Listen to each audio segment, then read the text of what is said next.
আমাদের দেশে মানুষ যেভাবে স্টাইল করে আর কোরিয়ানরা যেভাবে স্টাইল করে তার ভিতরে আসলে আকাশ পাতাল পার্থক্য আছে।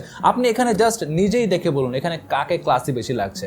অবশ্যই কোরিয়ানদের। আর আজকের ভিডিওতে আমি আপনাদের কোরিয়ানদের এমন 6টি ড্রেসিং রুলস সম্পর্কে বলবো যা আপনার লুকের সাথে সাথে নেক্সট লেভেলে নিয়ে চলে যাবে। আর এর মধ্যে 4 আর 5 নাম্বার রুলসটা তো just mind blowing. So definitely এই ভিডিওটা আপনার জন্য অনেক বেশি হেল্পফুল হবে। সো এখানে সবার আগে আপনার বোঝা উচিত হচ্ছে কালার কোঅর্ডিনেশন।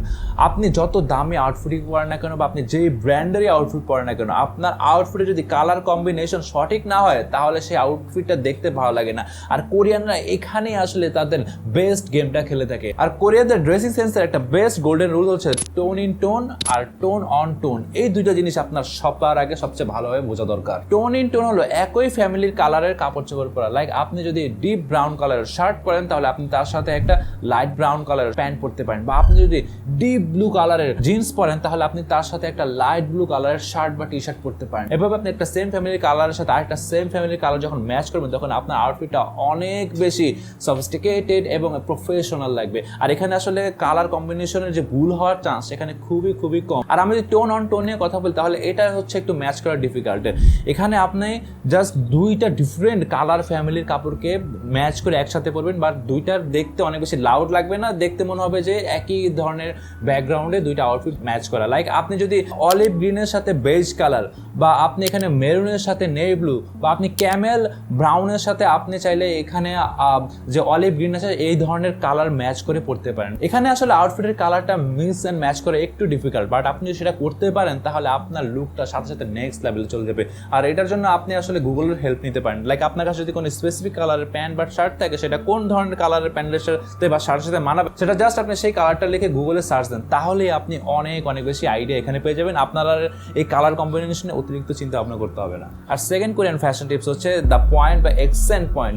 এখানে মানে আপনার আউটফিটের ভিতরে এমন একটা জিনিস থাকবে যা আপনার টোটাল আউটফিটকে একটু পপ আপ করবে, বা আপনার সেই লুকটার কারণে আপনার আউটফিটটা দেখতে অনেক বেশি ইন্টারেস্টিং লাগবে। লাইক আপনি যদি কোনো সিম্পল টি শার্ট জিন্স পরেন তাহলে সেটার সাথে আপনি এমন একটা ক্যাপ পরতে পারেন যেটার কালার খুব ব্রাইট থাকবে, বা আপনি সেটার সাথে এমন একটা স্নিকার্স পরতে পারেন যেটার কালার একটু ব্রাইট থাকবে। আর আপনি যদি এটা একটু দেশি ভার্সন চিন্তা করেন তাহলে আপনি হোয়াইট পাঞ্জাবির সাথে সাপোজ একটা ব্লু কালারের কোটি বা জ্যাকেট পরলেন।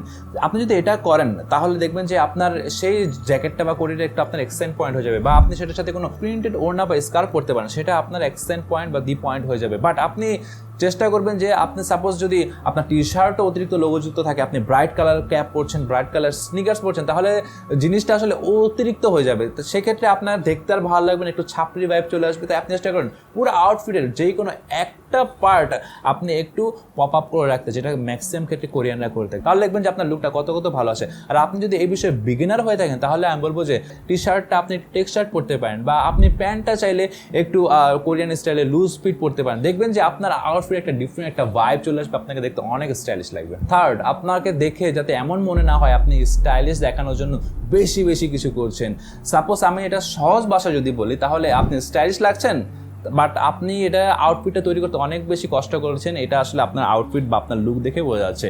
আরেক ধরনের স্টাইল হচ্ছে আপনি স্টাইলিশ লাগছেন বাট বোঝাই যাচ্ছে এটা আসলে স্টাইল করতে আপনার তেমন বেশি কষ্ট হয়নি, ইজিলি আপনি এটা তৈরি করে বলছেন আপনাকে দেখতে স্টাইলিশ লাগছে। আর কোরিয়ান এই সেকেন্ড ভাইবটাই বেশি পছন্দ করে, আর এটাকে বলা হচ্ছে এফোর্টলেস স্টাইল।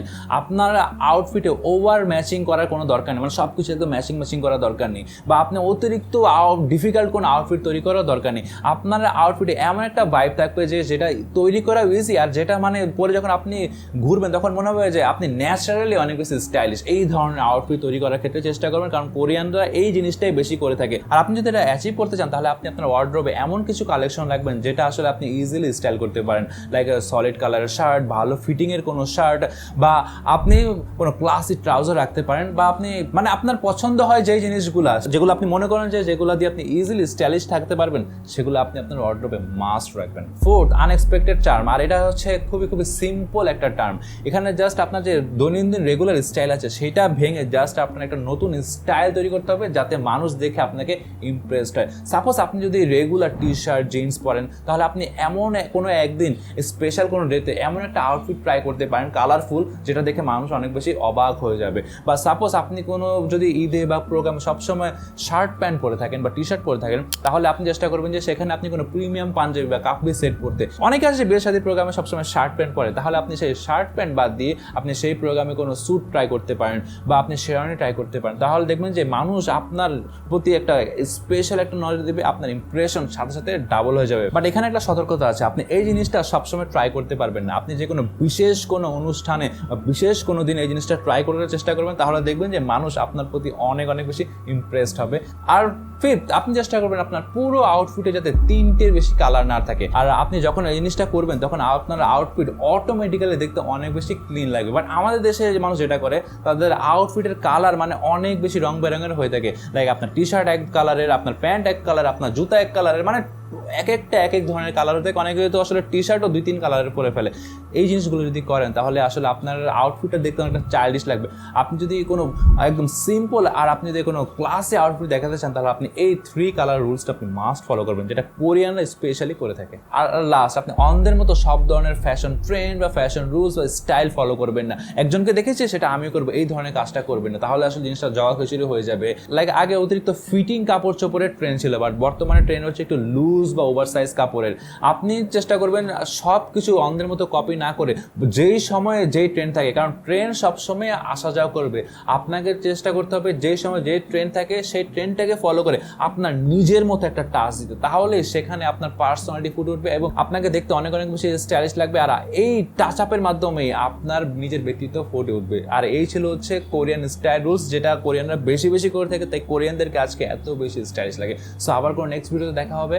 আল্লাহ হাফেজ।